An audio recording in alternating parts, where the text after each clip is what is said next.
अस्सलामुअलैकुम। अल्हम्दुलिल्लाह, अल्लाह ने एक और खूबसूरत सुबह अता की। मैं हर सुबह अल्लाह का शुक्र अदा करती हूँ इस सुकून के लिए। इतनी खूबसूरत सुबह, ये खुले मैदान और ये नीली हवा, अल्हम्दुलिल्लाह। सुबह की चाय एक छोटी सी नेमत है।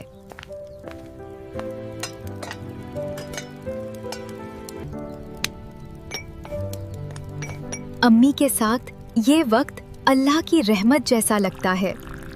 आज बहुत काम है, चलो मेरे साथ। आज का पूरा दिन साथ गुजारेंगे। सबसे पहले घर साफ कर लेती हूँ। साफ सुथरा घर देखकर दिल खुश हो जाता है। फिर पानी भरना भी जरूरी होता है। ये भी रोज के कामों में शामिल है। अब खेत से आज की ताजा सब्जी ले आती हूँ। आज देखते हैं क्या मिला है। आज फ्रेश भिंडी और टमाटर मिल गए। इनसे मजे का खाना बनेगा।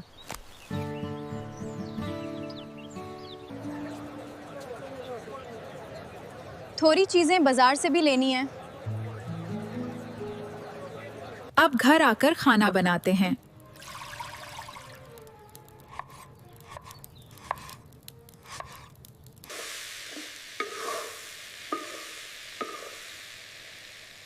फ्रेश सब्जी का टेस्ट ही अलग होता है।